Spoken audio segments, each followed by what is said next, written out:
आता सगळ्यांच्याच आवडीचा नारळी पौर्णिमा आणि रक्षाबंधनचा सण येतोय, तर हा सण अजून गोड करण्यासाठी आपण आज बनवतोय मस्त अशी तोंडात टाकताच विरघळणारी ही नारळाची वडी. तर त्यासाठी इथे कढईमध्ये 2 चमचे साजूक तूप घ्यायचं आहे आणि त्यामध्ये इथे 2 कप इतकं आपल्याला किसलेलं ओलं खोबरं घालायचं आहे.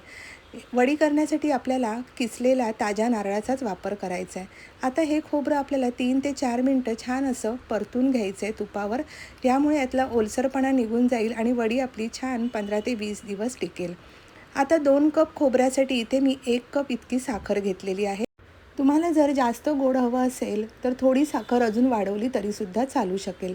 आता ही साखर आपल्याला छान अशी मिक्स करून घ्यायची आहे. आता साखर इथे विरघळल्यानंतर थोडंसं हे मिश्रण पातळ होतं, तर आता इथे आपल्याला सतत 10 ते 12 मिनटं आपल्याला मंद आचेवर परतून घ्यायचं आहे. आता इथे यामध्ये घातली आहे मी पाव कप इतकी मिल्क पावडर. आता मिल्क पावडर नक्की घाला, यामुळे वडीला अगदी छान अशी मावा घातल्यासारखी टेस्ट येते.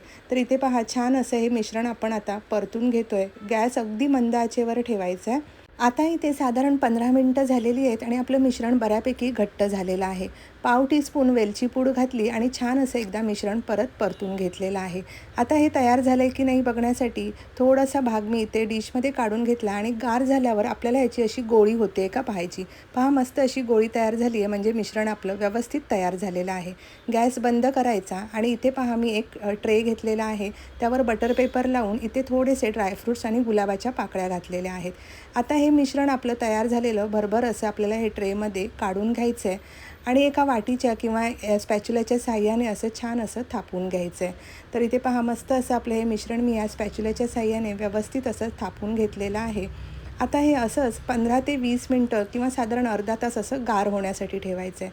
अर्ध्या तासानंतर बऱ्यापैकी आता गार झालेलं आहे. आता एका ताटामध्ये आपण हे काढून घेऊया.